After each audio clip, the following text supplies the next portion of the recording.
Welcome to Norse Code, the #1 podcast for your Minnesota Vikings. I'm your host and producer. My name is James Pagashnik. Thank you guys so much for listening. And at the other end of the tin cannon string, we have our analyst and co-host.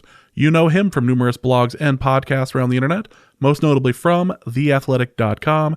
He is Mr. Useful Human, Arif Hassan. Arif, it was fun to watch a game that was good from pillar to post. The entire game was good. My only concern was that it didn't seem like the Cardinals knew what the hell they were doing on that last play. Which is amazing because they showed incredible amounts of competence on the previous drive and the onside kick. That was a great onside kick. Incredible. But the fact remains is that nobody blocked. Nobody blocked. It was Aaron Donald, right? Yeah, it was Aaron Donald. He got his third sack of the game. Was the final play of the game? Yeah, yeah. Just which I think that. Yeah, I think the don't block Aaron Donald play was called more than once actually in that game. Which I'm no coach, but I would venture to say that is poor play calling. Do not call that play. That seemed like a mistake. Well, yeah. Welcome to this episode of Norse Code. Hope you guys are all doing well. We have a Steelers game to recap. I realize it's been about a week, but we do have a recap to go through. It won't be terribly long, but we do have a couple things we definitely want to say about it, seeing as how it managed to go down to the final play again. But we'll get to that in just a moment, and then of course we've got the mailbag, and we're going to take a look a bit around the league as well at some of the goings on, and make fun of Urban Meyer too, because why not? Everybody else says it's time for us to get on our digs too. But before we do any of that, just want to thank you guys all for listening to Norse Code. Again, hope you're all doing well. If you'd like to support the show financially, you can do so in a couple of different ways. You can go to patreon.com/NorseCode and donate there for $3.50 per month. Tree Fitty, which helps keep the Loch Ness Monster at bay. You get bonus material like the episode I'm going to upload later this week. That's about 45 minutes to an hour, I believe. It's some amazing stuff. There's a legitimate argument between Arif and I in there that's definitely to be listened to, definitely to be listened to, along with me scolding him for trying to bring up his health insurance as a reason to go over to the Athletic. So okay, so I won't touch that second one because I'm obviously in the right there. But the first one is interesting because I don't realize until I think after the debate is over. I don't think I even mentioned it out loud. But I don't realize that James's position stems from one of essential kindness and compassion, and mine is very like, no, that's the letter of the law. Come on, man. Anyway, that argument is great. James did mention it very briefly on Twitter if you want to find it, but honestly, just listen to the episode. Yeah, it's pretty great. The whole thing is pretty good, and there's a couple of good discussions on it. So check that out. You can also go to paypal.me/NorseCode as well, or you can be one of the fine people out there getting their Christmas stuff together over at norsecode.threadless.com. Get yourself a baby onesie, get yourself a nice ugly Christmas sweater with a Reef's face on it. Do whatever you got to do. However, here's our big announcement. And I know that the show notes said big announcement. Here's our big announcement. Norse Code is going to be in Fargo on Friday for the James Madison NDSU FCS semifinal game. And we're going to be in Fargo. We're going to the game. It's only a couple hours away for a Reef. We were able to figure out this was going to work. Eric Thompson, unfortunately, is not going to be able to join us, so he is now dead to us. If you would like to shun him or shame him on Twitter, please do so. I fully support this. I'm telling you to do it. But we're going to be over in Fargo. I think what's going to end up happening is before the game, we're going to be over at Duffys, probably about 5 o'clock. From about 5 to 7-ish, we're going to be over at Duffys, over on, I believe it's Main Street in Fargo. So we'll be over there. Then we're going to be going to the game. Game starts at 8:15 for some reason, good discernible reason. It's the Friday night game and not the Saturday game. So, but we are going to be at the game. We'll be in the James Madison section because that was where I got my tickets. And then, I didn't even know there was a James Madison section. Yep, there's a James Madison section, so we'll be over there. And then afterwards, we'll be among allies. We'll be among allies, yes. Strength in numbers. And then after the Dukes are successful against NDSU, we will be going back over to Duffy's. So check that out. We are going to be in Fargo on Friday. Apologies for the short notice. We didn't even know this was officially going to happen. What could have happened in the games prior could have happened to JMU, or could have happened to NDSU, which would have been hilarious. Like it did to Sam Houston. NDSU did, if NDSU did what the Sam Houston State Bearcats did against the Montana State Bobcats, that would have been the end of our potential live podcasting journey as James Madison reporters. Yes, so we will be covering James Madison at the game and doing some bonus Patreon stuff while we're out there. So if you're interested in coming out, grabbing a drink, getting into an argument with Arif in person, which it's always my fallback. But if you're interested in these sorts of things, check us out. Less often on these live show appearances than you think. Everybody's so nice. But if you are a Fargo listener, we are going to be over at Duffy. So about 5 to 7 on 5 to 7-ish on Friday night, and then after the game, we are heading back over to Duffy. So check us out. Should be a lot of fun. Duffy's is known for a couple of things, one of which is that they will burn your drinks to no end. So I'm looking forward to that. So head on out Friday night. Let's get into the game itself.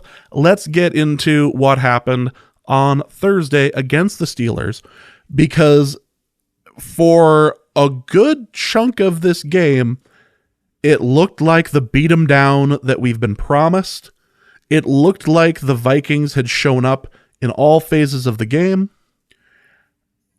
And then a taunting penalty happened, and then a couple of misses of an interception happened, and then this turned into a one-score game.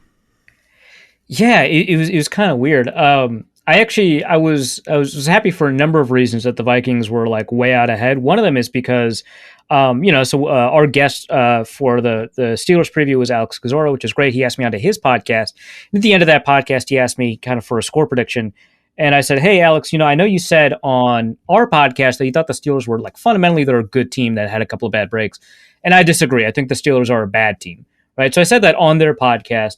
And the worst part of it was that like after that podcast goes live, like 10 or 15 people who listen to the podcast, Steelers fans, tweet at me thanking me for my appearance on the podcast. Like absolutely fantastic people. So I kind of felt bad that I was like, yeah, your team sucks and you should feel bad. But then the team sucked and I felt good that I wasn't like just stirring the pot. And they were so nice to me. I felt kind of weird. So then the Steelers were bad and that kind of justified my behavior, which is good. And so it was kind of frustrating to obviously see from a personal perspective the Steelers do what they did, and then I imagine from a Vikings fan perspective, also very frustrating to see the Steelers do what they did.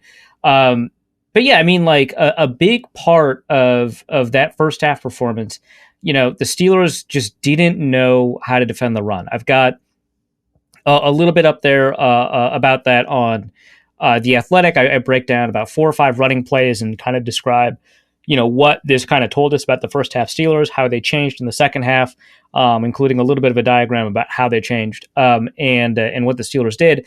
But like primarily, I mean, the Steelers were either playing kind of with way too light of a box on downs that the Vikings have clearly run on before, like 2nd and 10, for example. I think for a lot of teams is a passing down, but for the Vikings and a number of teams that the Steelers play in division is a running down, right? Like the Browns will do it, the Ravens will do it, and obviously the Vikings will do it. They'll run on 2nd and 10. And so the Steelers had like 5 players in the box against, mind you, the Vikings only had 5 blockers in there. Their tight end was split out wide. Tyler Conklin was outside of the numbers. But that was like the 30-yard run, is that Dalvin Cook had to beat one guy and Terrell Edmonds shot the gap instead of scraping over it. And so, he had acres of space. He gets a 30-yard run. So part of it obviously was the way the Vikings played. Part of it is, a lot of people remember this game as a game that Kirk played very poorly, and that's fair. But for the first quarter and a half, he actually played pretty well. I mean, there were 2 Jefferson drops for touchdowns that occurred in the first quarter and a half. Then about at the 7-minute mark, Kirk starts missing. And I think the first kind of big miss that's like really obnoxious is probably the one. It's a play action deep shot to Jefferson, which, I mean, Jefferson, again, had a couple of drops, right? So it's not as if Jefferson was playing the game of his life either. And that's before you get to whether or not we should count that drop against him that turned into an interception because there was a deflection on it and so on. But the Vikings could have turned a couple of their field goal drives into touchdown drives had Jefferson not dropped it. But by that point, you get to about 7 minutes left in the second quarter, Kirk just starts missing. And I'm taking a look at some of these throws. One of them is a miscommunication with Jefferson. Usually the quarterback is right on that, but not always. I think Kirk is right on that one. I can't really break it down without knowing. But, there are some throws where I'm just like, did Kirk's arm get hit? Did he not have enough space to step up into the pocket? And that's not really the case. He has space. He's untouched, and he just throws it to the wrong spot, and he overthrows Jefferson or Thielen or Osborne. Which, mind you, I think one thing that we should bring up is that Osborne, before the 64-yard touchdown, whatever it was already having a really good game. I thought that he played really well. There are some moments where Kirk is missing a pretty good throw, like a deep shot, in favor of a shorter throw. I think there's like a check down to Dalvin Cook that was batted away. It might have been at Madison, but it was to a running back that it turned into an incompletion that they later were able to extend the drive. But that was a frustrating one because I saw players open downfield. But in the first half, more of the short throws were a result of play calling than they were because of Kirk. There were not many instances I saw of some deep routes open that Kirk took the wrong throw on. So really it's the second half and maybe the final 7 minutes of the first half where Kirk is just inaccurate for whatever reason. And the Vikings are allowing a fair amount of pressure at that point. I was able to pull up the first half, second half splits in terms of pressure. There's a question in here in our mailbag that kind of forced me to look this up. There's a good time to bring it up. So in the first half, the Vikings have a pressure rate, I think it's top 3, where they've got a pressure rate of like 48% or something like that. They a remarkable pressure. Any pressure rate above 40% is really very quite high. Really very quite high. Good phrase. But it's quite high, right? The Vikings, I think, are top 4 or top 5 this week in pressure rate in the first half. And then their pressure rate on defense falls to 24% in the second half. Well, it's the exact opposite for Pittsburgh. Their defense is getting a pressure rate of 54% in the second half. And in the first half, let me pull it up real quick. And in the first half, their pressure rate was just down here at 21%, at 24th in the league. So of 28 teams, because there were 4 teams on bye. So it was a tale of two halves in terms of pressure rate. Where the Vikings were able to get pressure at 43%, the Steelers only get pressure at 21%, and then it switches where the Vikings get 24%, and the Steelers get like 54%. And so that's part of it, is that in the second half, Kirk Cousins is under a lot more pressure. He's also holding onto the ball a little bit, but he's not, getting deep throws to make up for it. And he's missing some shots. He's making some bad decisions. The interception to Jefferson, that one, I think that you can say the fault lies in 3 different spots, right? And we've had this discussion on the show before where we're like, hey, when we break down whose fault it is, what is kind of the goal we're trying to get at? Because players need to understand for themselves personally, in order to develop as players, they need to take on the responsibility, whether or not it's actually, quote unquote, their fault, whether or not you could reasonably expect a player to perform like they did in that situation. And so Cousins throws a ball that gets tipped by, I want to say actually a defensive lineman or a pass rusher or something like that. Really impressive play that he shouldn't have thrown because it was way too tight of a window, but it still hits Jefferson's hands, right? And so you could say, hey, it's Kirk's fault for throwing way too tight of a window, which is kind of true. It's Jefferson's fault and this is kind of a crazy expectation, but this is what you come to expect from high-level NFL receivers. They do this. And so the fact that it seems impossible shouldn't distract us from the fact that it is in fact possible, that Jefferson should have been able to adjust to that last second deflection and been able to either bat it down or catch the ball. So this small percentage, you could say it's his fault. And then also you don't want to take away from the fact that defensively, that was a really remarkable effort. Those kinds of plays just kind of occur.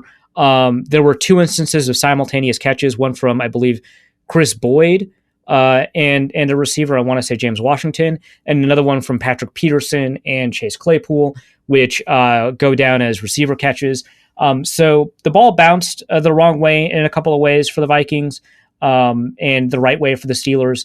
But I mean, the Vikings, they played poorly. They couldn't get pressure. They didn't send as many blitzes as you might think that they should in that situation, given that they don't have edge rushers. They invited pressure despite the fact that in the second half the Steelers didn't even have TJ Watt, who I mentioned that the Steelers are a team more of stars and duds more than they are of stars and role players, and so despite that, they were still able to generate pressure. Not that Alex Highsmith is bad or anything like that, but yeah, the Vikings just kind of played poorly. Oli Udoh had like an all-time awful game at left tackle, which kind of matches his performance against Detroit. Yeah. Plus, the Steelers adjusted their defense to prevent the running game from being as effective as it was. I mean, the Vikings got over like 10 yards a carry in the first half and significantly less than that in the second half. Yeah. Well, let's talk about the run game because of all things, Dalvin Cook started and Dalvin Cook dominated. Which is crazy. That's crazy that he started. Like, when it was reported that he had dislocated his shoulder, it came with a report that he'd missed the next 2 games, which I think initially a lot of people were like, oh, the next 2 weeks, because that's usually what that phrase means. But it would actually just be 1 week, right? Because the Thursday night game and a Sunday game. And it would have been way too early to expect him to come back for the Steelers game. And on Monday, I guess he was feeling pretty good, but he didn't come into the facility because he wasn't required to. So Tuesday he comes in, he tells Sugarman, my shoulder's great, I'm feeling good. And Sugarman's like, are you sure? And so they practice. Dalvin Cook's not a part of the practices, but they practice with the understanding that he could become available. So they actually learn somewhat early in the week. They actually leak that he could possibly play. Then he does, and he gets like 229 yards or something like that. I don't remember like the exact numbers or something, but yeah, in the first half he got 153 yards, which would mean in the second half he got like 70 yards, which is like not a bad half, right? Like that's like good for you, man. But yeah, it puts Dalvin Cook, I think, back on a track to match his yards per carry averages for the season, which, he's been averaging about 4.9 over his career, something like that. He's at 4.9 right now. And that kind of overstates his case because he only has 3 games this year with like 5 yards a carry or more. And this is one of them. And so how Dalvin Cook, I think his performance is perceived this year will be kind of an interesting storyline, which is not to say that Dalvin Cook is a good or a bad player, but you have to remember that when he hurt his ankle against Seattle, he played like it for a little while. So his explosion was fairly limited and he had under 4 yards a carry in a couple of games this year. So yeah, that's something to keep in mind. So that's the Dalvin Cook that went off and he looked like good, right? Like he looked fast. He was like shot out of a cannon on some of these. He had a 20-yarder, 2 30-yarders. He had, I think, 6 carries of over 10 yards or something like that. 2.5 yards before contact, which I believe led the league in the first half anyway. It led the league this week in yards carried before contact. Really a very good performance. And like Alexander Madison had some pretty good moments. I think he had a run of like 16 yards in the second quarter, but clearly not the same player. There's an open field. I think actually on the 16-yard run, there was an open field read that he just makes the wrong way. He like runs to the wrong side of KJ Osborne and he gets tackled. There's a difference between the two. Alexander Madison is clearly like a good back, right? Because the production that the Vikings have in the running game is almost commensurate as to what they have with Dalvin Cook in there. But Cook is just a much better player. So, and we saw that in this game and what he could do. Like imagine if like last year's Seattle game, you had Dalvin Cook instead of Alexander Madison. Madison had a really good game. Now imagine you have Dalvin Cook in there, even just for that last carry, right? That really remarkable. It's one of those games where like the run game, not only does the run game matter, which is a distinction between running backs don't matter and the run game matters. I think most analytics people who are invested in this argument will tell you that the running game does matter, but that running backs have a little bit, very little control over that. Here, I think that we saw the differences between running backs in this game, given the blocking that they got. So really incredible game from Dalvin Cook. Really great game from the interior offensive line and their blocking. Mason Cole did make some mistakes as the game went on, which has contributed to the second half drop off in running effectiveness. The one thing that really stands out to me is Garrett Bradbury had a remarkable game. For rewatch, for the purposes of writing this piece, I watched mostly his run blocking snaps, which is where he shines, generally speaking. But I still needed to watch the rest of the game to get a little bit of context for how Kirk was playing and stuff like that. Bradbury had a fantastic. He might have had the best game of any of the Vikings offensive linemen. Which on a team where Mason Cole is playing as well as he is. When Ezra Cleveland had the game that he had, especially as a run blocker with Brian O'Neill there, it's saying a lot, despite the fact that typically being the best of the Vikings offensive line is not that great of an award to win. But here it was pretty meaningful, and Bradbury played really, really well throughout the game. That was a big part of Dalvin Cook's day too, even though a lot of his runs ended up going to the outside. He's running through gaps that the guard gets to, or he's running through gaps that are created because the center works up to the second level or something. But yeah, Bradbury probably the best overall game. Ezra Cleveland might have been the best run blocker, although they put him in a position to have better highlights as a run blocker. There are some moments where he misses and stuff like that. But really interesting stuff. From a pass protection standpoint, there were some mistakes from Ezra Cleveland. I think that that's probably where you'd kind of ding him. The biggest problem, I think, was Oli Udoh. And then Mason Cole was a much better run blocker than he was a pass protector at right guard, although he is a center. So, I don't want to, ding him too much because his job primarily is center. But he made some rough mistakes. And then there are plays where early on where TJ Watt gets crushed, like Luke Stalker of all people does it. And then the very next play, TJ Watt picks up Luke Stalker and throws him aside. It seems like it's very interesting, but very, I think, fascinating game from what happened up front. Well, let's talk about the defense then, because let's try. The corners started letting balls, be caught. There were a lot of 50-50 balls that went up that would have been considered jump balls that just ended up going the Steelers' way, as you had mentioned.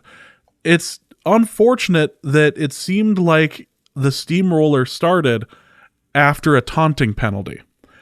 But thankfully, the Steelers found a way to have to have that receiver do something incredibly stupid later. So there's that. Yeah, that's okay. So that kind of gets lost in it, that it balances out, right? That Bashaud Breeland did something, I would say, pretty stupid, but not catastrophically. It was if the refs don't call that, I don't think there are a lot of people that are like, wait, isn't that taunting? What's he doing? I think that was a borderline taunting call for a call that shouldn't even exist anyway, right? So I'll say that, but you'd call it stupid. That ended up having a really tremendous impact.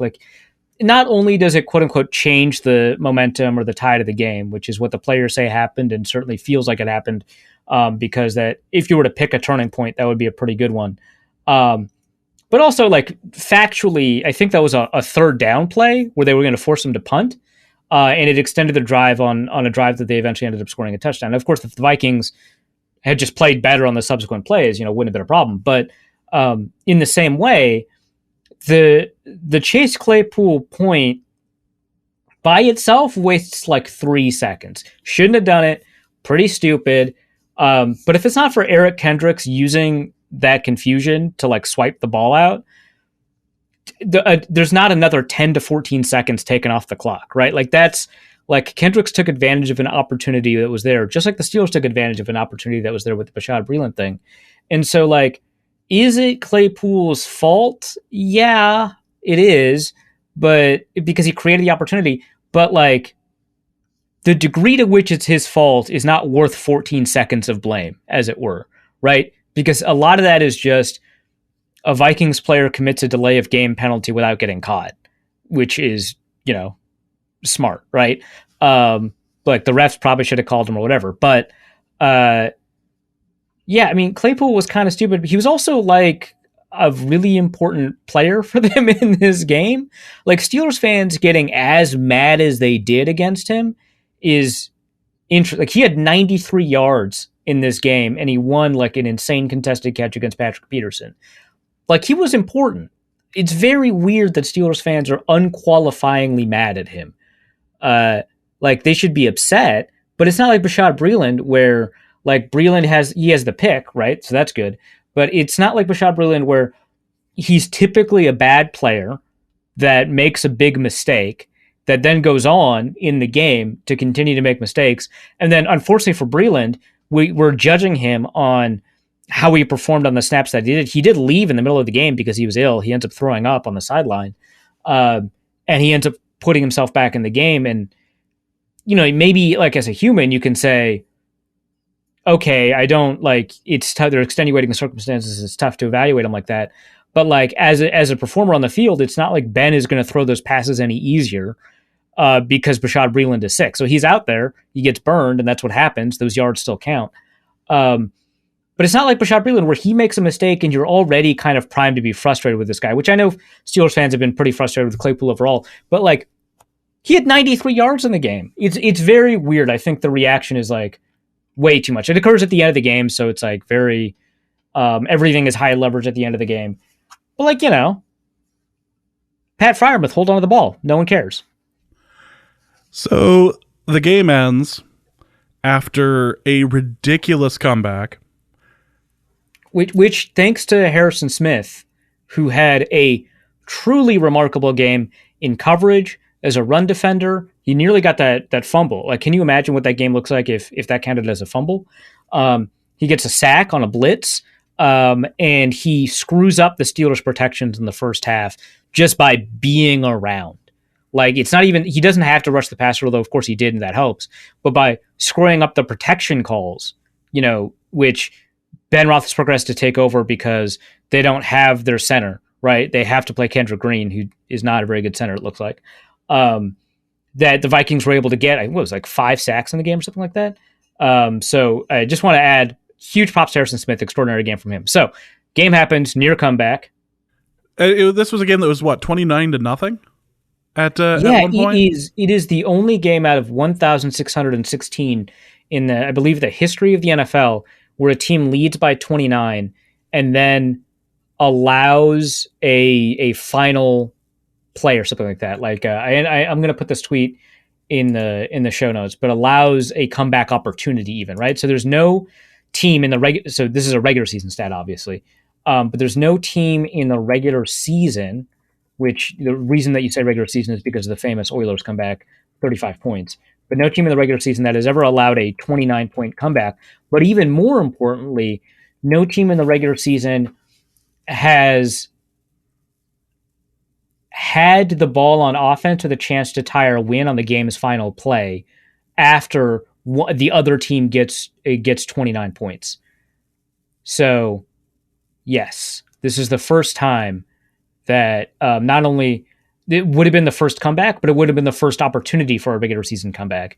Like, that's how rare. 1,616 times that a team has been up by 29 points or more.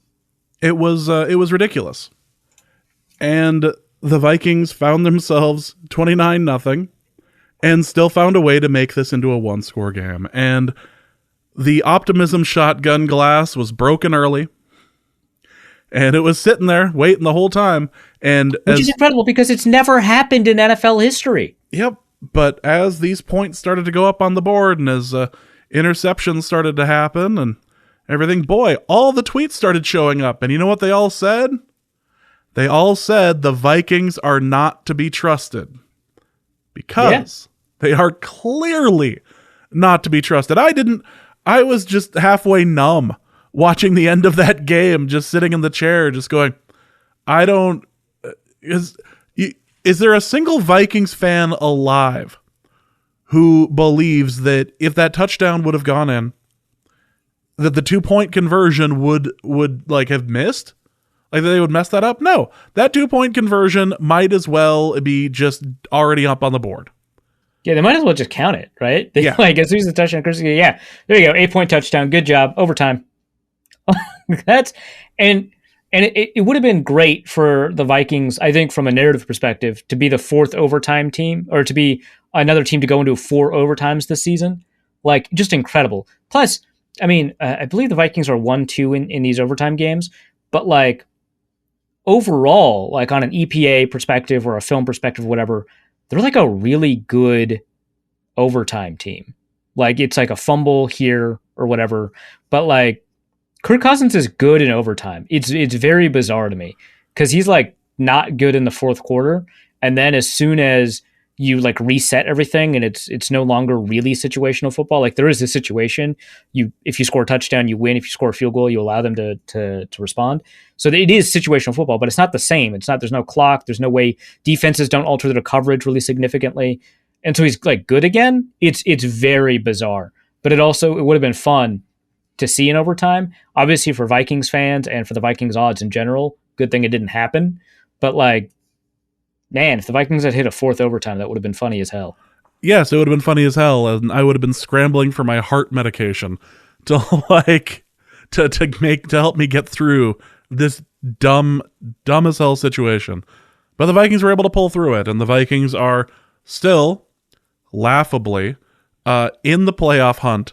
And we'll talk about the playoff hunt here in just a moment. Is there anything else that needs to be said about this game? It's been a little bit of time, so we didn't want to spend too much time kind of breaking it down, because everything that's needed to be said about this game has already been said, other than the fact that it was annoying as hell. The Vikings should not be trusted, cannot be trusted, and I will continue screaming that until the end of this season.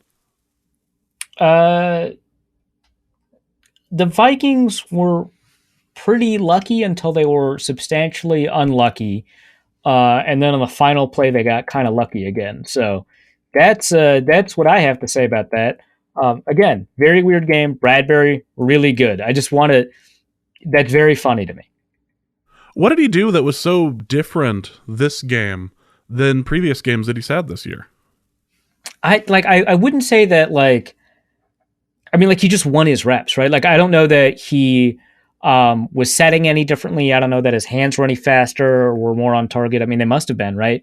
But like, he wasn't losing his anchor against true nose tackles. Like, when the Steelers switched to having a front with a nose tackle over the center instead of a nose tackle in the gap, which they were doing a little bit in the first half, but when they switched to that, Bradbury wasn't the one who was having trouble with it, although it could have still been quote unquote his fault, because if he's not setting the calls correctly for how to run against that front, that would be on him. But it looked more like Ezra Cleveland and Mason Cole were the ones struggling with getting to their assignments, getting off of double teams and stuff like that. Bradbury had just a pretty good game in terms of preventing people from getting to either of his shoulders and getting upfield, and anchored really well, which like you never see from him. Like, that's his primary issue. So yeah.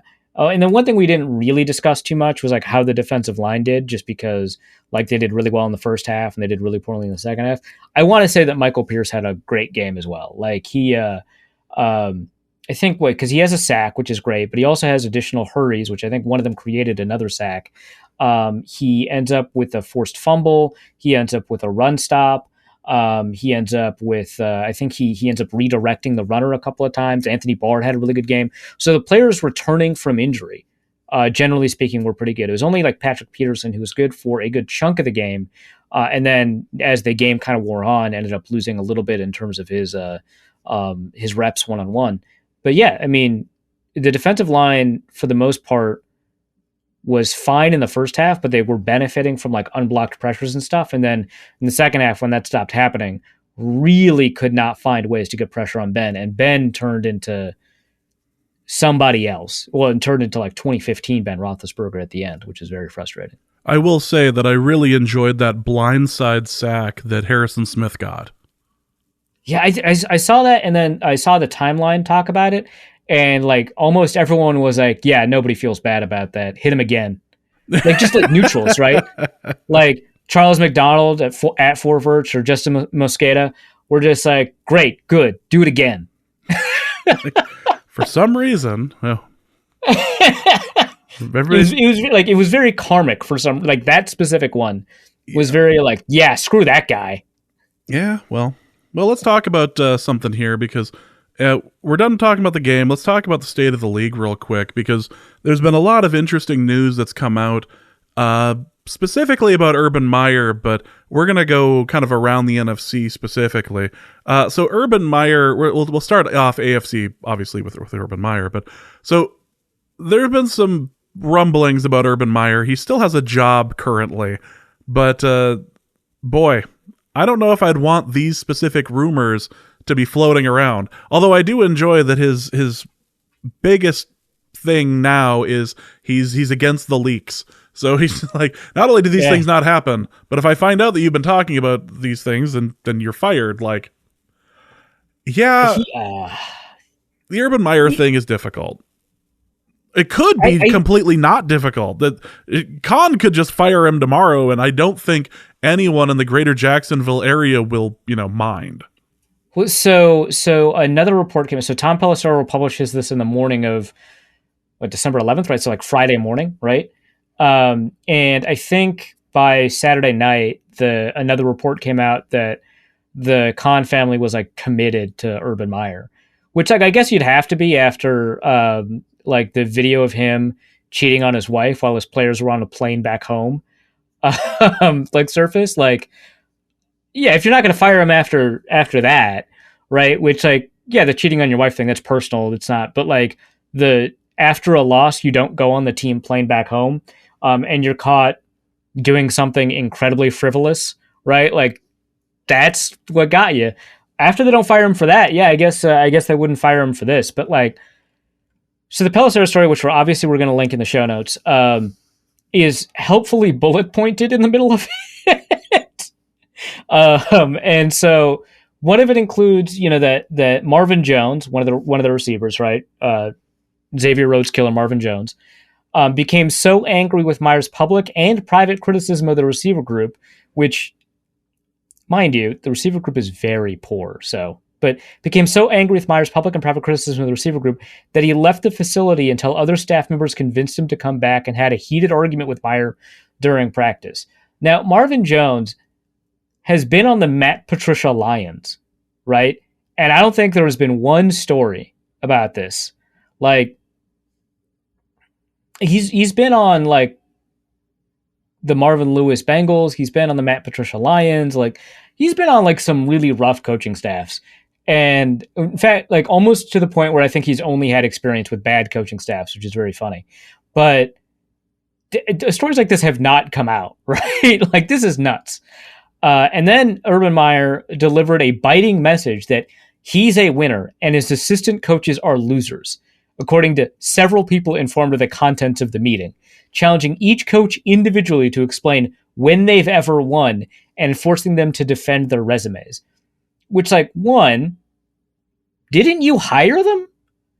And two, how in the world does this make a better coaching? Like, how does this make the team better? Like, I'm like, because you do this during a meeting to do what? To prove what? Like, I am not really of the mind to think that the reason that college to NFL transitions for coaches are like doomed to fail, and in particular doomed to fail because college coaches are unused to treating players like adults. Like, I don't think that that's universally true. I think that there is a really good case that because Urban Meyer is so used to being a god, right? Which like he probably wasn't at Utah, right? But by the time he gets to Ohio State via Florida, it's baked into his experience as a coach that everybody just kind of accepts who he is. He has a ton of control over players because you could just, withhold a scholarship or badmouth them during the draft process. The coaches kind of are in debt to you for their career, right? Because so many coaches start out as like GAs and stuff like that. That by the time you get to the NFL, where people feel a significantly less debt to you, right? Feel significantly more ownership over their success, that they're going to accept this sort of thing. And it's very clear that Urban Meyer is like the example of the prototypical example of a college coach who cannot handle it, right? Like, I think Steve Spurrier didn't work in the NFL because the schematic stuff that he likes to do just doesn't fly as well in the NFL. That's fine, right? Chip Kelly, sure, he had interpersonal stuff and people talked about that a lot, but a lot of it was that he wasn't adjusting his offense, right? Which he ended up starting to do in San Francisco, but too little too late, right? But Urban Meyer is just not a good coach. That's it. And at one point,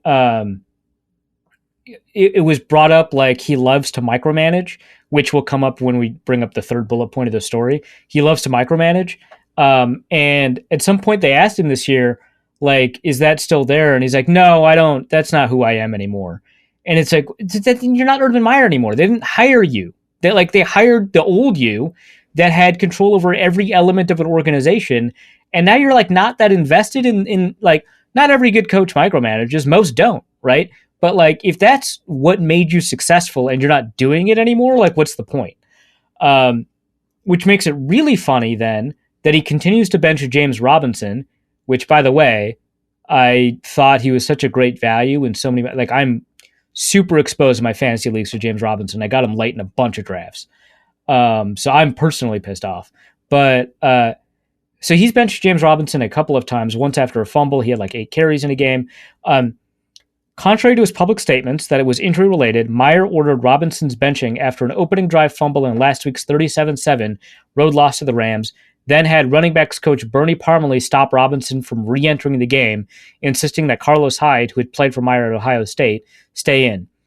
Only after Lawrence questioned Meyer on the sideline about Robinson's absence was Robinson allowed to return late in the second quarters. And then Trevor Lawrence said, bottom line is James is one of our best. So he said this publicly to the media.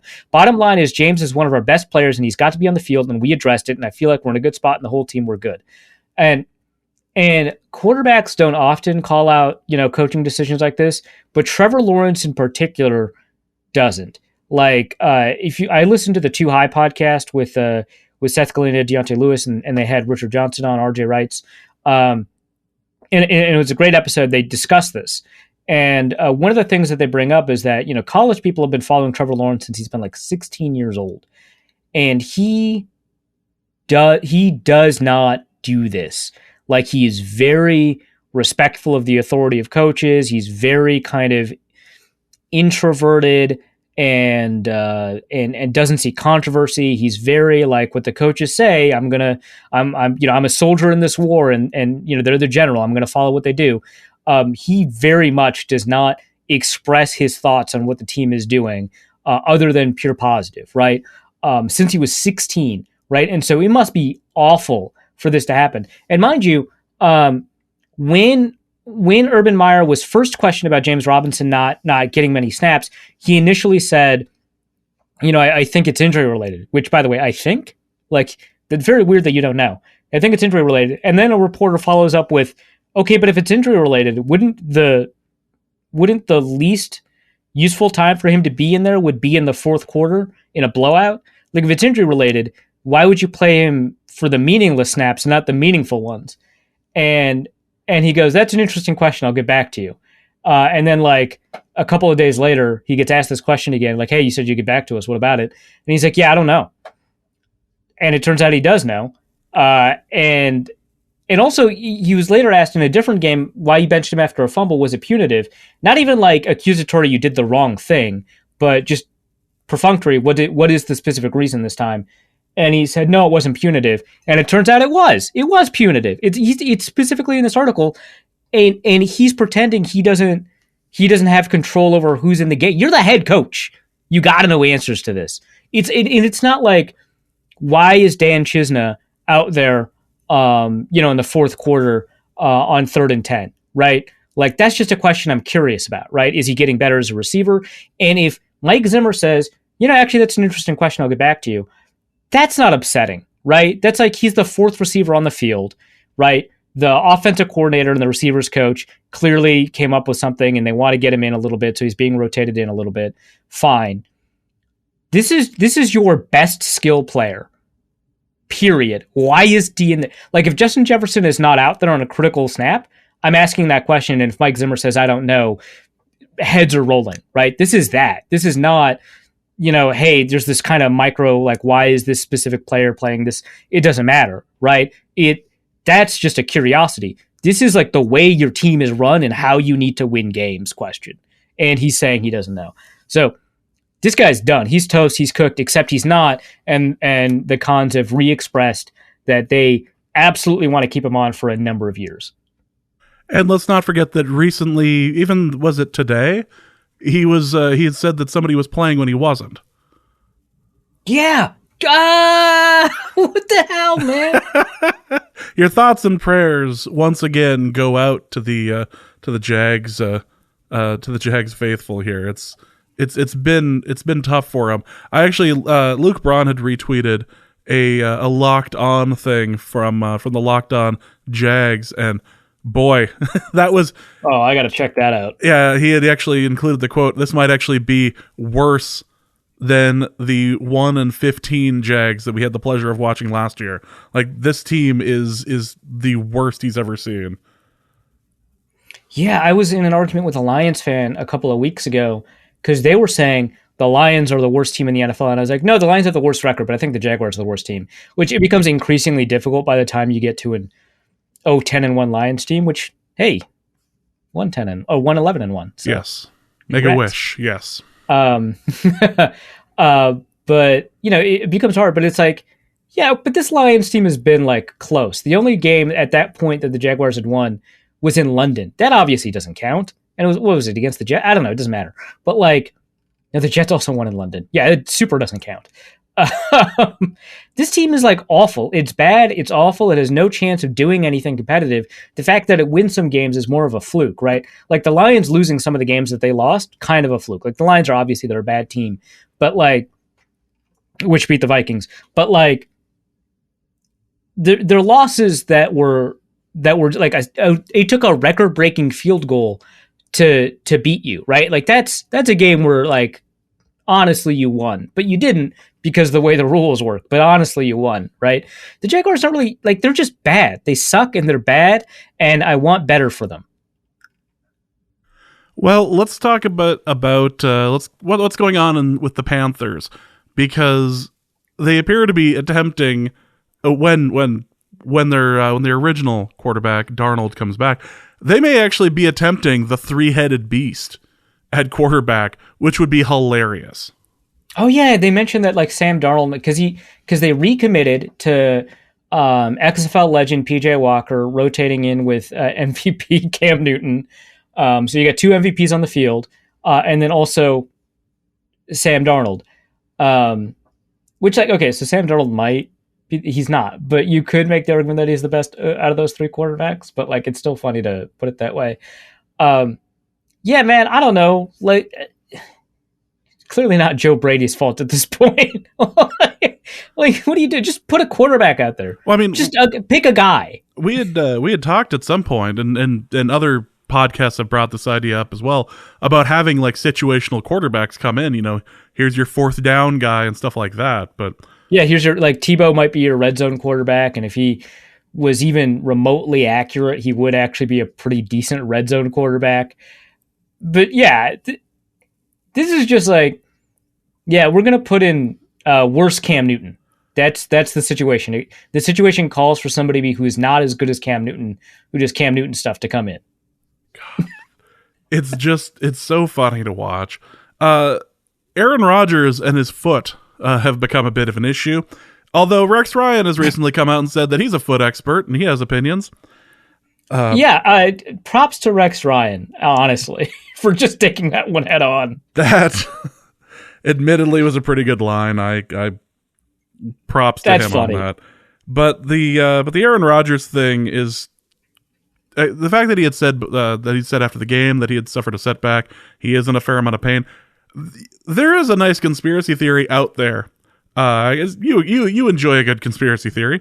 There's a conspiracy theory out there that Aaron Rodgers actually is not hurt at all. He is just looking for an excuse to not be practicing for the rest of the season after the COVID thing. And so the team agreed to come up with a toe injury and just run with that. I like that. It is so. I'm not saying that this provides further evidence for or against it. But it is interesting in light of this conspiracy theory that we know which toe on which foot it is. right? Like that's a very specific conspiracy. I mean, to the point where he had to show us. That part's not necessary, but but but like we know it's the pinky toe on like I think it's his left foot. Why do we know that?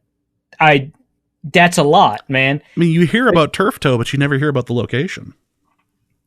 I mean, turf toe is usually not a toe injury. Well, they just call it that.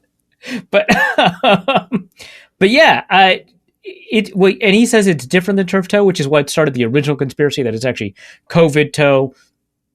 A beautiful phrase. But it's not COVID toe, and he was very mad that we thought it was COVID toe, so he posted feet on the timeline. And then but we know it's the pinky toe of the left foot. Okay. So anyway, I love this conspiracy because it means he doesn't want to practice. That's funny. It works for me. I like this idea quite a bit. So there's a million teams still in the hunt this year for the playoffs in the NFC, including the Vikings, inexplicably. I'd like to to me, it doesn't make sense. And for like the last couple of weeks, people have said, oh, the Vikings are still in play to do this and do that. And I kept thinking to myself, it's way too early to be thinking about the playoffs. Like, it seems like it's way too early. This is not a good team. This is a team that's like 500 at best.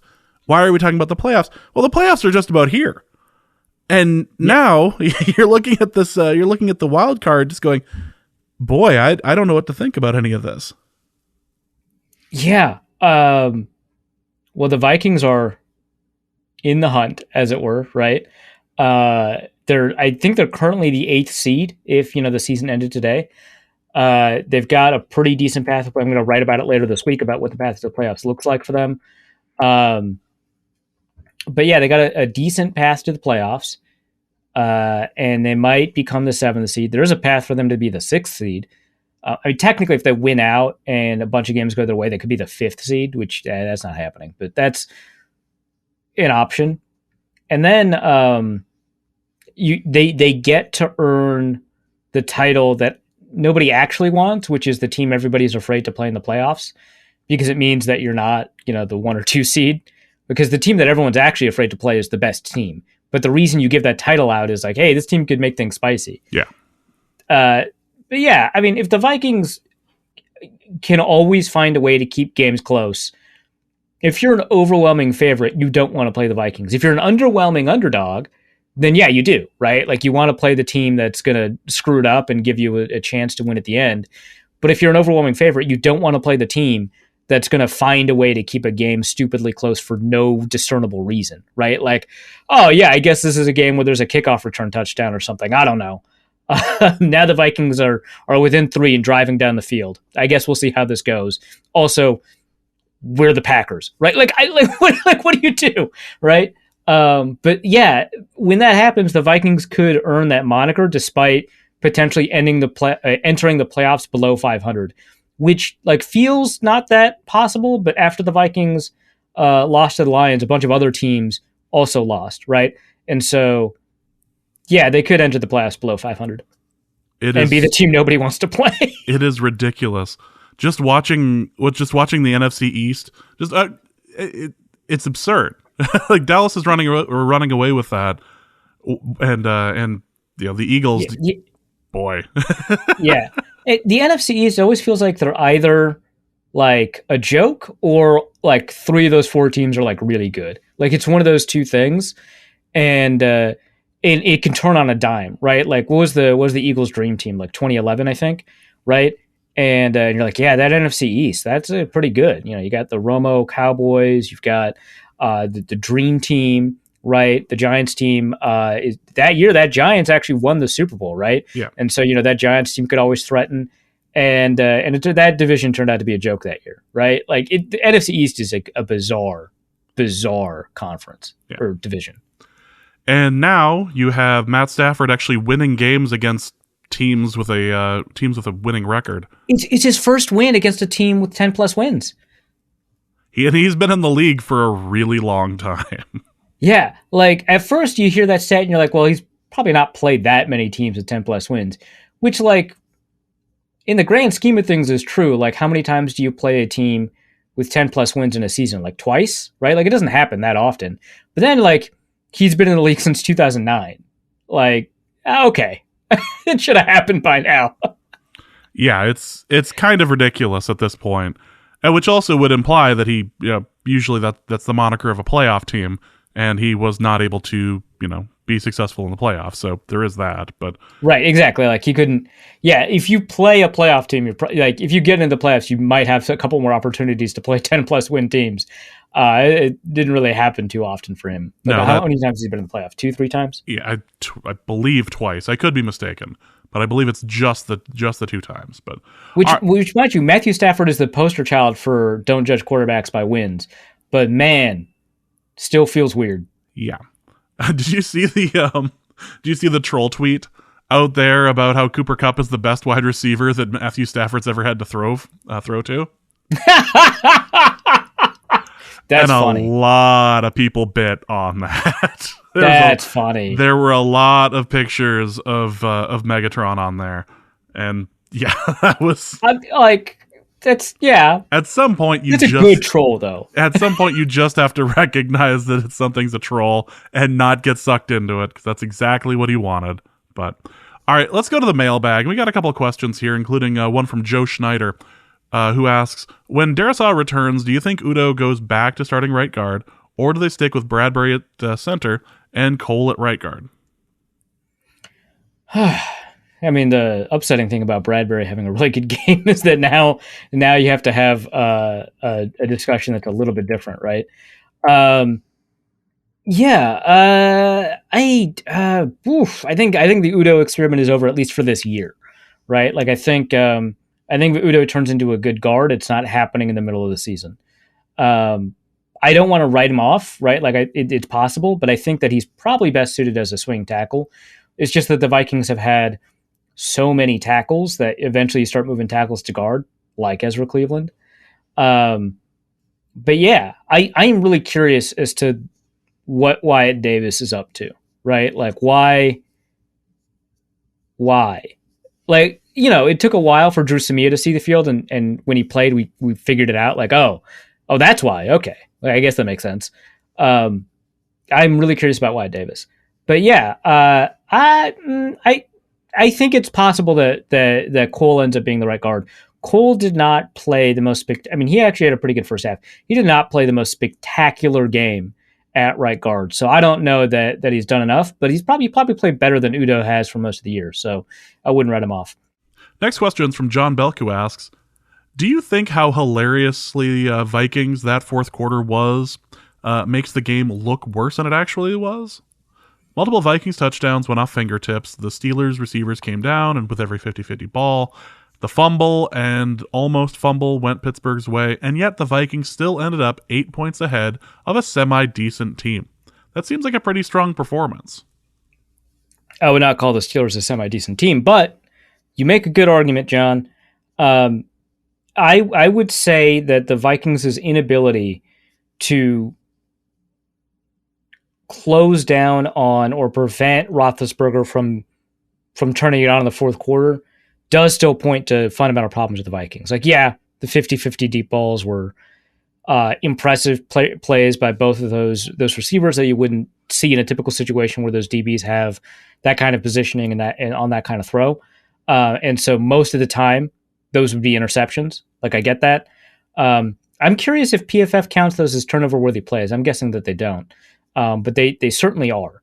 The touchdowns coming off of fingertips for otherwise good receivers. I don't want to say sure-handed just because of the way the receivers have played this year, but otherwise good receivers. That's all fair, and maybe they should have been ahead by more, I think, given all that. But I would say that it's still an indictment of the defense that they didn't find a way to get pressure. They didn't find a way to force shorter throws. They didn't find a way to take advantage of the fact that Ben Roethlisberger is no longer fit to play quarterback in the NFL. So that's still a concern to me. Like, if they were losing to a TJ Watt-led defense that was forcing fumbles, and, both of Cousins' picks came under pressure, although you can have arguments about the nature of those picks, right? Which I think strengthens John's point that those aren't really picks in the same way, right? That they weren't just like these baffling, awful decisions by Kirk, but just like a couple of mistakes. I think that if the Vikings under pressure created more fumbles and stuff like that, it would make a little bit more sense that you'd have this take. But I think that the way that they lost by enabling players who are not good to play very well, specifically Roethlisberger, but also members of that Steelers offensive line, I think still kind of creates some underlying concerns. All right, next question is going to be from Raul, and I'm including this because I think the Vikings finally broke Raul. So I wanted to have this in here more for posterity than anything else. Raul says, "Men, I have lived through this game, and I have attained true knowledge. I have never felt so still. We must not fire Zimmer. For see, he is the prodigal son that the prophecy foretold. He must die only to be born again and again and again and again. Like Jesus and Harry Potter, he must be the one to lead us to the end which we seek. He is the chosen one." How many times have we heard a sentence like Jesus and Harry Potter? That's for the Jesus and Harry Potter corner. Yeah, I think that's just the ones. Yeah, the fact that like the Matrix is like trending, it's being advertised everywhere, and he didn't go with Neo in actual Jesus allegory, which like Harry Potter does die and come back. Spoilers for the 7th book / movie, but he's not really a Jesus allegory, and he's kind of like a bad person for a lot of the books. The fact that he went with that and not Neo, I think makes that question truly wonderful. Like Jesus and Harry Potter. Let's go to Kenneth Allen, who asks, "It seems like the unorthodox offensive line arrangement held up a lot better during their sophomore run. Did they play that much better themselves, or was it their opponent? How well should we expect them to play in the future?" I don't think we should expect them to play very well in the future if they continue with this particular offensive line arrangement. I think it's time to either put Rashad Hill in at left tackle or hurry Christian Darrisaw back. I don't really know how to word that. But I don't see Olu Udo playing left tackle very well. And I think that if he had just started out at the left tackle position, which is obviously not what would have happened, but like if he gets to play tackle, then he's probably better. But like he's been switching positions and sides, and he's suffering for it. I think he's just a right tackle. I think he can become a good right tackle, but I think he's just a right tackle. So no, and I'm concerned with some of the stuff I saw to Mason Cole at right guard. So I don't know that this would continue. Next question is going to be from Luke Braun, who asks, "If you could graft one person's personality, player or not, onto a cornerback's body, who would make the best cornerback, assuming the cornerback keeps his instincts / training to know the position? Who has the best cornerback personality?" Yeah, I'm gonna exclude any play. So I know the question said player or not. I'm gonna not include any players because I think it's way better that way. Because if it's just like, yeah, man, I think Justin Jefferson has a cornerback person, which I wouldn't pick Justin Jefferson anyway. But like that's like not that interesting, right? So James and I were kind of workshopping this before the show, and James is like, "Well, what do you think a good cornerback personality is?" And to me, it's and he specifically asked how do they tweet, right? In reference to the incredible CD Carter 13 tweet, which of course we'll link in the show notes, about how quarterbacks tweet like "God is good, I love my teammates," and running backs tweet waking up in the morning, got my grind set on, time to rise and grind. And wide receivers tweet, "The enemy speaks softly and carries a knife." I love how years later that's still it's remarkably relevant. It's still relevant. Justin Jefferson is one of the only receivers who doesn't tweet like that, honestly. It's just a matter of time, though. But like Odell was tweeting like that. Tyreek Hill was tweeting like that. Diggs famously still tweets like that. Yeah, exactly. Chris Carter, who hasn't played receiver in like 2 decades, still tweets like that. Yeah. I remember seeing that, and that tweet went out, and then Chris Carter tweeted something immediately, so it showed up in my timeline one after the other, and it was the most hilarious thing. And someone was like, "Well, that's not fair. Chris Carter's tweeting a Bible verse," and it's like, buddy, there's a lot of Bible verses. He has to pick one. He picked that one, right? Like that's not a defense, right? But so I was like, well, think about how like Richard Sherman and Darrelle Revis have tweeted to each other over the years. Think about like cornerbacks are incredibly confident and have great short-term memory. And here's the key: they have to be such good grifters that they grift themselves. That's the thing. It's their confidence men in the truest sense of the word that they can con themselves.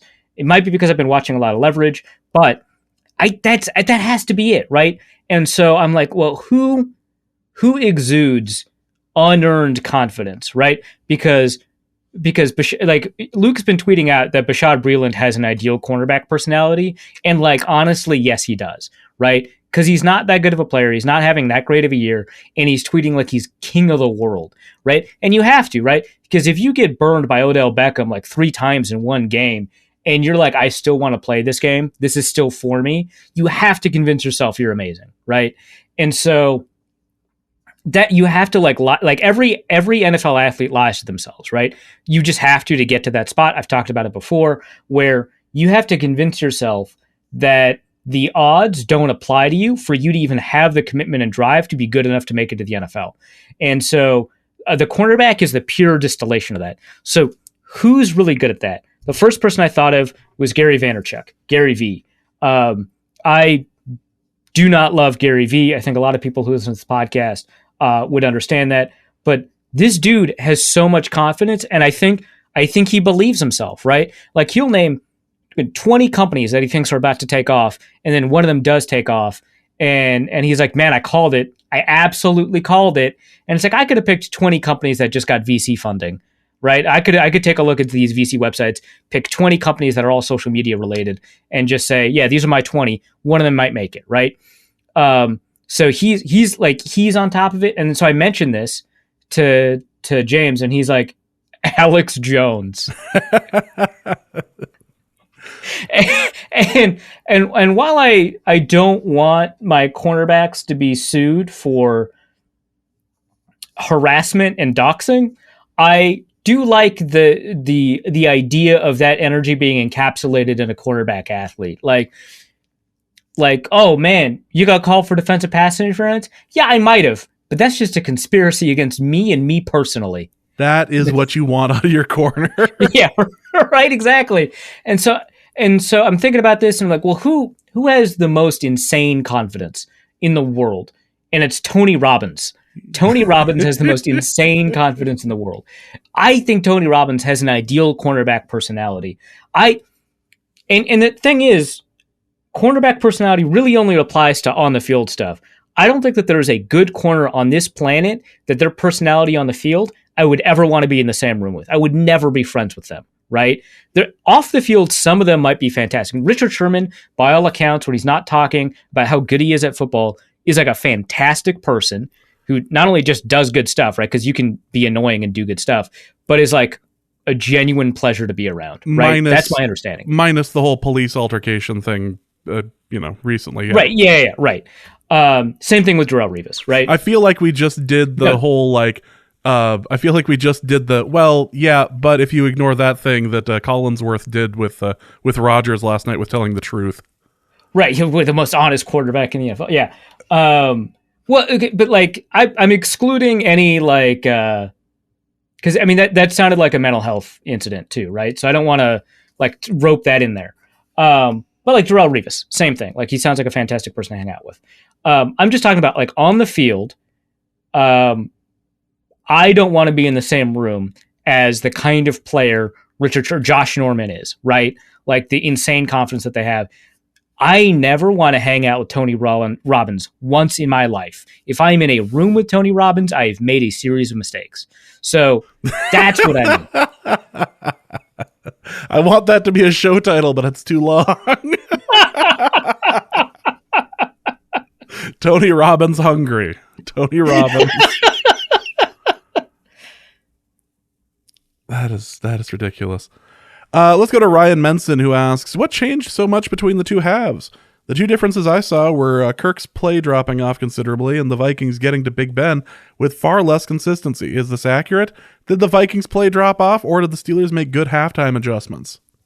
Oh, I think it's all of it, and I think that is accurate. I think so. The first 3 drives that Kirk had were pretty good. I mentioned that in our recap, and he was a lot less accurate. I don't know why. There could be an underlying reason, but that's the nature of it. And then the Vikings were getting, and this is the question I was researching when I mentioned the statistic, where the Vikings were getting above 40%, 43% in the first half in terms of pressure rate, and then 20% in the second half, and vice versa for the Steelers. They were getting 20% in the first half and 50%, even higher, in the second half. So that's a big part of it. That plays a pretty big role. Again, both Cousins' interceptions may not necessarily have been his fault, but did occur under pressure. I think he didn't complete a pass under pressure in the game, or at least the first 11 pressure dropbacks that he didn't complete a pass. So that clearly plays a role, even if some of those passes weren't necessarily his fault. I think there were a couple of drops on them too. But also the Steelers made halftime adjustments. I mentioned that in the piece that I wrote for The Athletic, that they changed their front so that the running game was a little bit more difficult. It was more difficult for players to get at the second level and win their double teams and stuff like that. So all of that plays a role.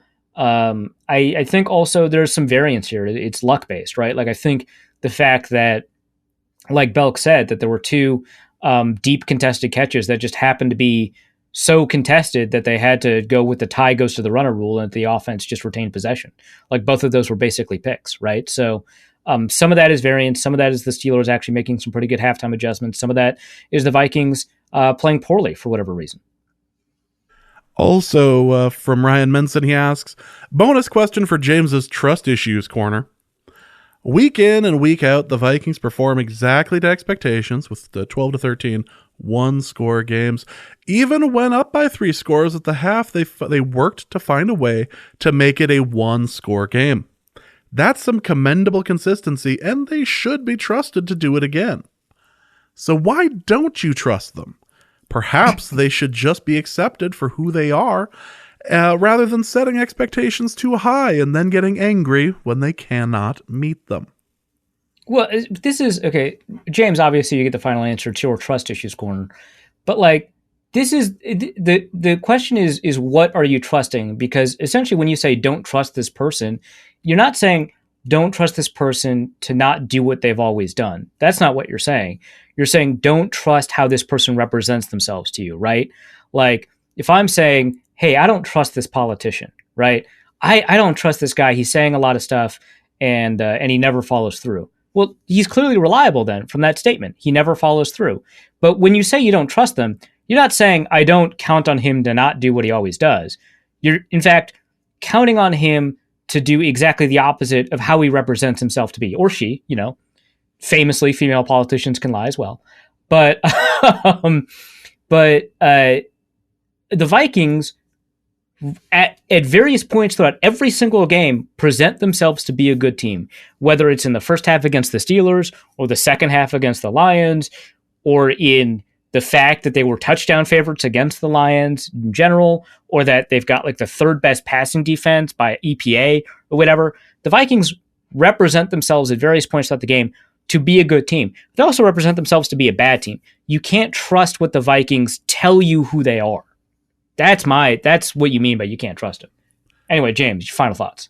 You have been a Vikings fan for a long period of time, Ryan.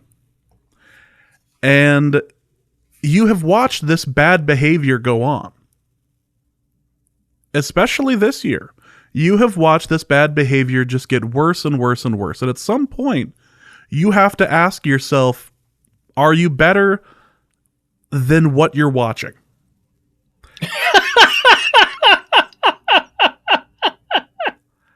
And maybe you just need to just take that moment, reevaluate your situation, and make a real decision here as to what you really believe, because this team wants you to think that they can finish games. This team wants you to believe that they can hold on to a lead. This team wants you to believe that they're not going to blow it, that the missed extra points aren't going to end up mattering in the end, that Greg Joseph and his accuracy issues are going to work themselves out, that they're not going to come and bite them in the butt in the playoffs if they make the playoffs. This team wants you to believe it's a playoff team. It's not a playoff team.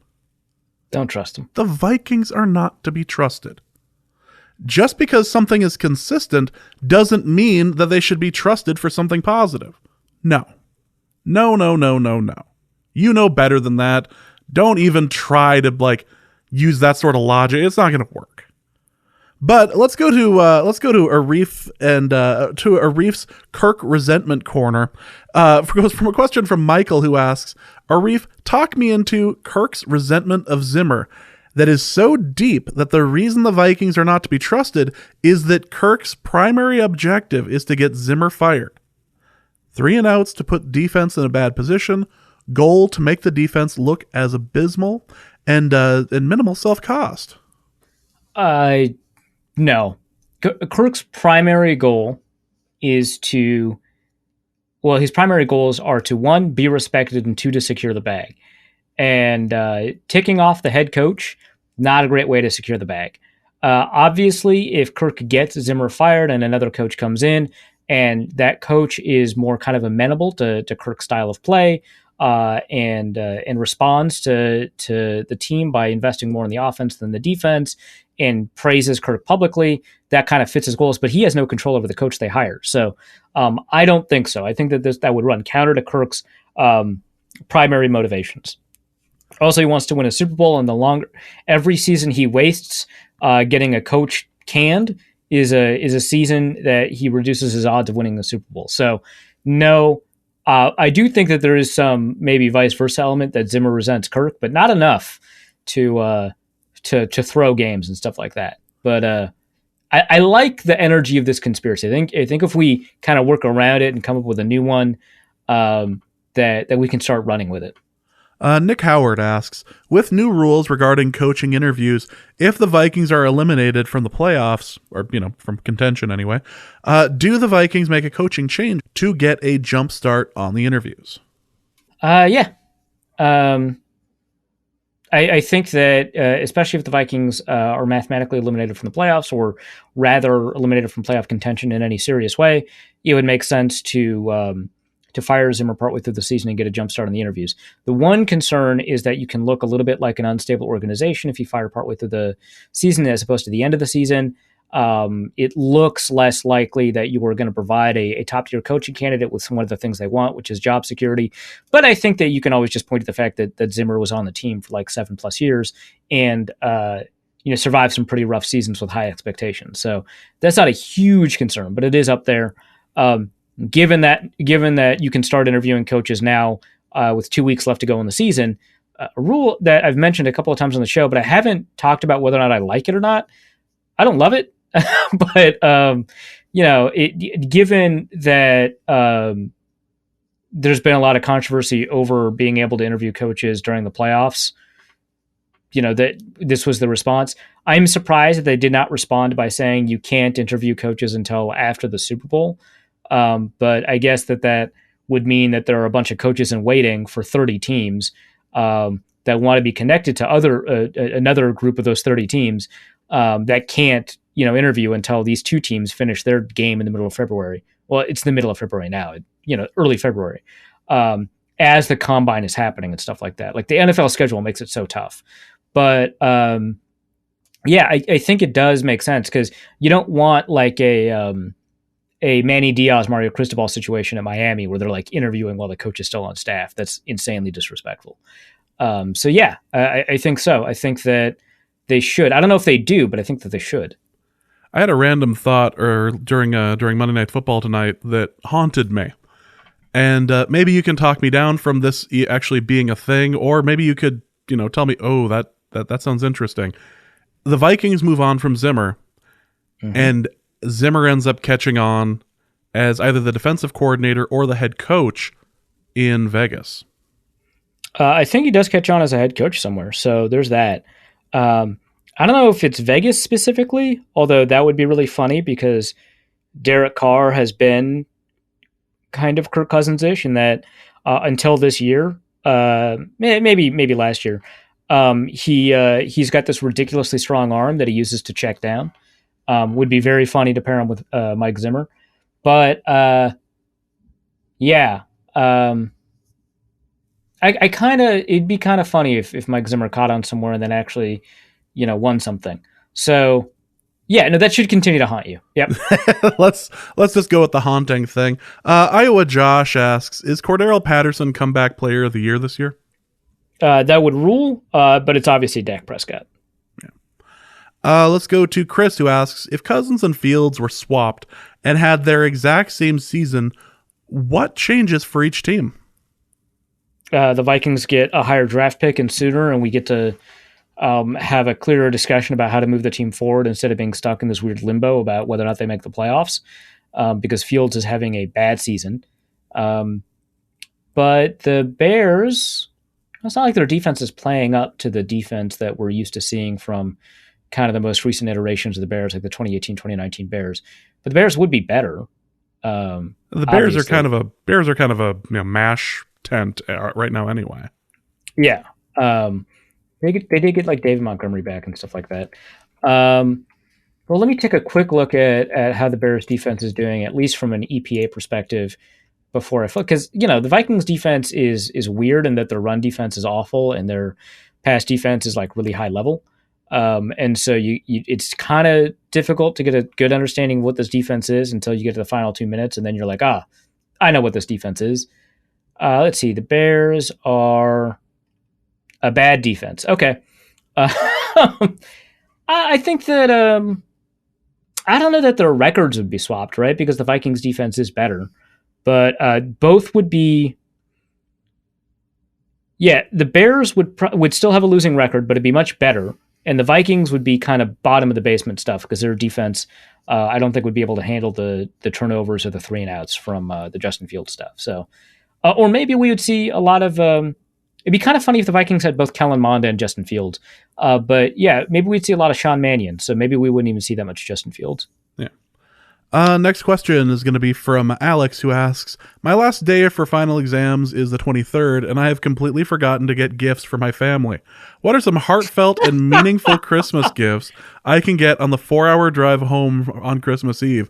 Let me tell you what, those gas stations are prepared for this sort of event, whether it be down blankets with deer on them, whether it be containers of popcorn that are like the 3 things of popcorn where you get like the caramel, the regular, the cheese, like really you can do worse than some of these gigantic gas stations, truck stops out in the middle of nowhere.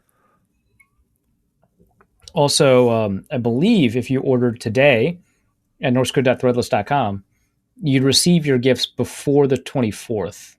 So, get a baby onesie. Exactly. That'll make everyone feel better. Nolan Kaler asks, question for North Code.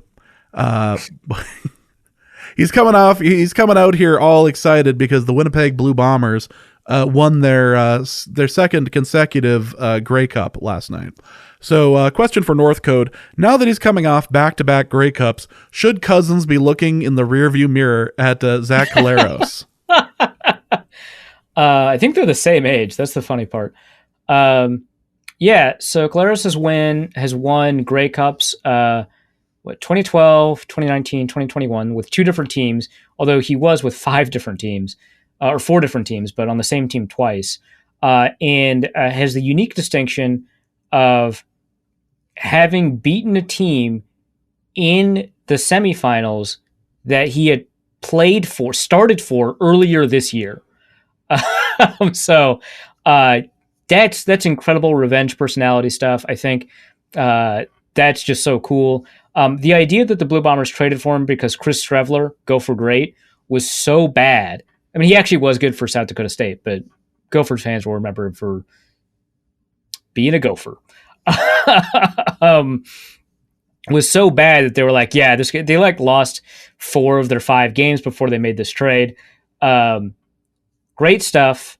Yeah, Cousins absolutely has to keep in mind this 33-year-old quarterback who is he won the most outstanding player this year. Like, can you imagine an MVP being traded in the middle of the season? Incredible stuff. But yeah, Kirk Cousins absolutely has to watch out for him. Is it also for Norse Code? Do we have Chase Claypool's Canadian generosity to thank for this win? He is Canadian. He could play for the CFL without being subject to the import rule. Yes. And finally, did Benjamin Solak finally sell his house to Aquaman this week?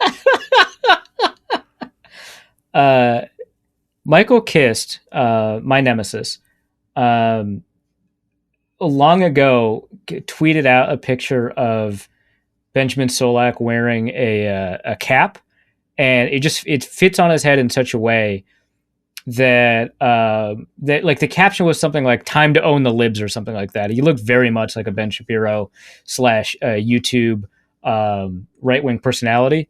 That I've just been calling him Ben Shapiro in a bunch of different ways, and then I think I actually did it like this week actually, and I think Benjamin Solak getting owned by trying to sell his house to Aquaman because global warming has made it impossible for him to sell his house to anyone else would be a great kind of closing to the Ben Solak, Ben Shapiro odyssey. It's it feels like a good way to wrap a bow on it.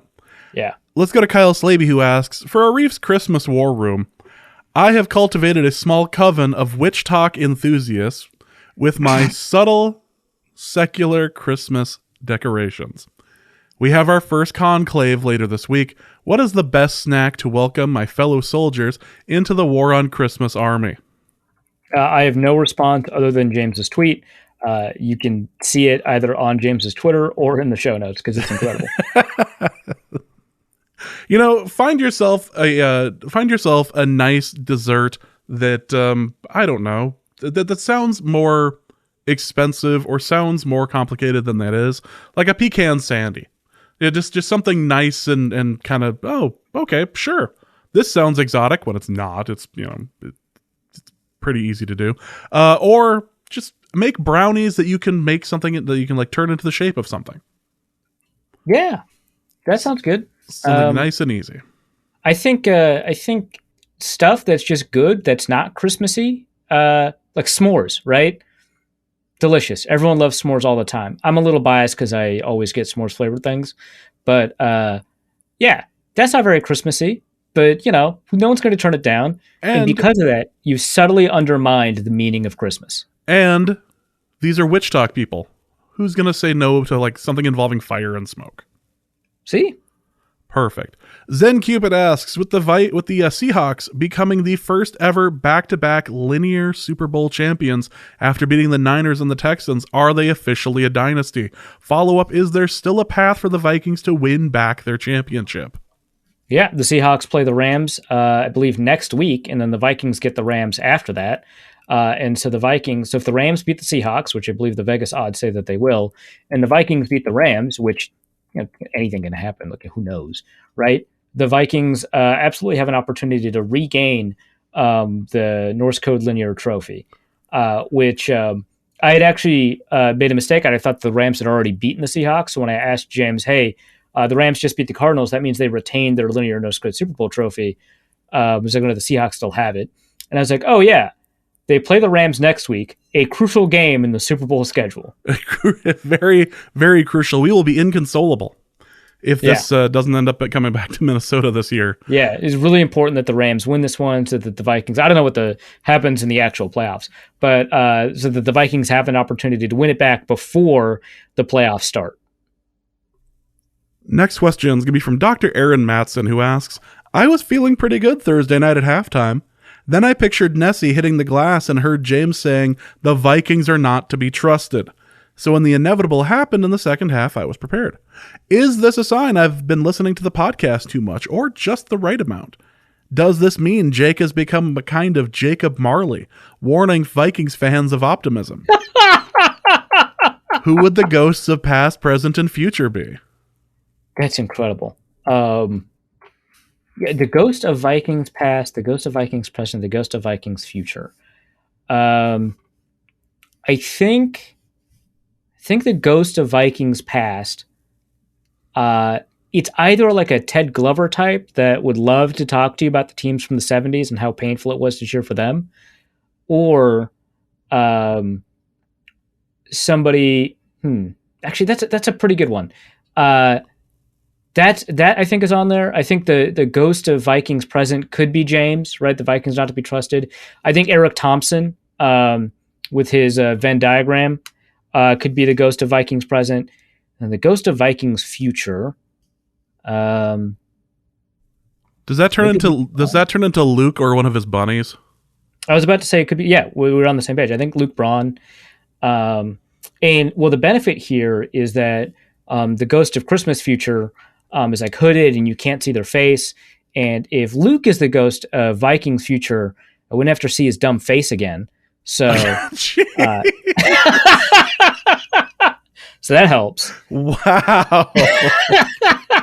Coming out. Luke Braun didn't know he was going to be catching a stray here. Yeah, just late in the mailbag too. How upset are you about that, that informal poll about Best Vikings podcast and him winning, are you? Jeez. Oh, that's right. He won. Yeah. I didn't get nominated this year. I was kind of surprised. Well, I guess like I was added and so a bunch of people nominated me, but I didn't end up in the final polls. Which is like, whatever. Actually, if you say which is, whatever, you sound much madder than you actually are, don't you? I'm not mad I didn't get nominated is a sentence you only say if you're mad. And now you're just taking it out on Luke. So yeah, damn it, Luke. No, I've been mad at Luke for much longer than there's been a Vikings award ceremony. Perhaps since the moment I've known him. I can't. Yeah, we both went to Luke Braun for the ghost of Vikings future, albeit for different reasons. But I think that kind of the inevitable pessimism involved with the Vikings fan that works there. One thing I'll remember is that when Matt Harmon, who at the time I believe was with Yahoo Fantasy, was asking which team he should be a fan of this year, he did a whole kind of series of tournaments to see which team he should be a fan of for that particular year. He changes, which team he's going to be a fan of that year. And he narrowed it down to, I think, 4 at the time, and the Vikings were one of them. And he asked fans, who should I be a fan of? Give me a reason to be a fan of your team. And the 3 other teams had a bunch of fans comment with tweets and videos as to why they should be a fan of their team. And fans of the Vikings told him under no circumstances should he be a fan of the Vikings. Save yourself. And Luke actually had it was one of those walking cell phone videos, so obviously it was unimpressive. But Luke's video was featured in the thing because Matt was like, yeah, I didn't expect this, that I would get videos telling me not to do it. And then he played a couple of videos, and one of them was Luke's. So that's what I think of. Goes to Christmas future, warning people who are considering being fans of the team not to be fans of the team. That's great. Ricardo asks, I was catching up on my bonus episodes and I was wondering something. With the admission that James was awarded Staff Member of the Year at his work, does this make him the most decorated member of the podcast? Follow up, does this drive Arif crazy? I mean, James getting recognized for his work at his real job would not bother me at all. That's a good thing. Nonsense. Good you wrote you had the letter writing campaign to help to try to stop this. Again, I tried my best to make this not happen, but I was stymied by the fact that James was the only one nominated this year. So there wasn't really much I could do. Well, actually, it wasn't even this year that it happened. It was the COVID year, but it was the one COVID year. Yeah, it was the 1 year we had a COVID. Exactly. It was last year. Was it? Yeah, 2020. Spring 2020 is when they actually like gave out the award or whatever. I still don't have a plaque. I'm supposed to have a plaque at some point. But Someone sounds bitter. Like, I want my plaque. But at the same time, I'm not gonna like go to the administration and be like, so about that plaque I'm supposed to have. They've got much bigger issues that they're creating to deal with. But it's like, no, I'm not gonna go down that route. But yeah, it's like that. I'm convinced the only reason why I won was, even though I'd been nominated for 2 years prior, was because there were no other like people that were nominated that year. I had a strong case, don't get me wrong, but still. Yeah, you were nominated 3 years running for a reason. I like that my boss, actually, just as a side note, my bosses send out a couple of like real nice emails afterwards. I hadn't checked my email that day because I was working from home, and why would I be checking my email? So it was like, I got a couple of real nice emails from work. I'm an exemplary employee, can't you tell? I won Employee of the Year that year.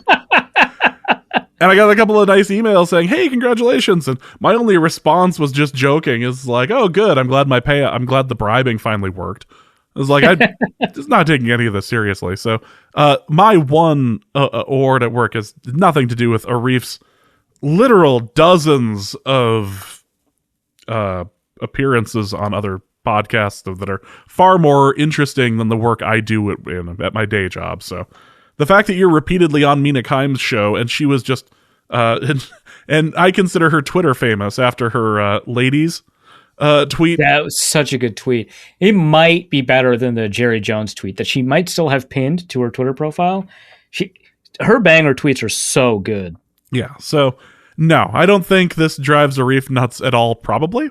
So let's just skip over to Don. I'm not mad that James got nominated, said by somebody who's mad that James got nominated. Exactly. Don has 2 questions here. First, is Aaron Rodgers going to be in an iron lung by the playoffs?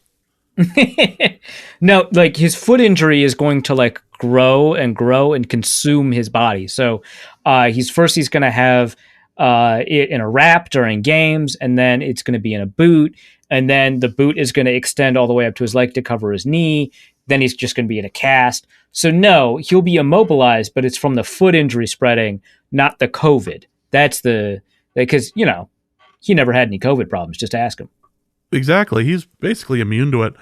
Also, for Arif's honesty in a relationship corner, I'm worried about this one. My wife placed a large Christmas order via Amazon using a different Amazon account so that I wouldn't see the order. The problem was she sent the entire order to our old address. She was pretty upset about it, and she had no clue. How do you go about getting the large order back, especially since she contacted the new tenants and they said they didn't have it? I'm sure they did. Yeah, okay. She wanted me to contact Amazon to help get the order redone and resent out to our address. In the process of this, I saw everything she got me. When she asked if I saw everything, I said only the first item on the list of 11 items, when in fact I scrolled through it all.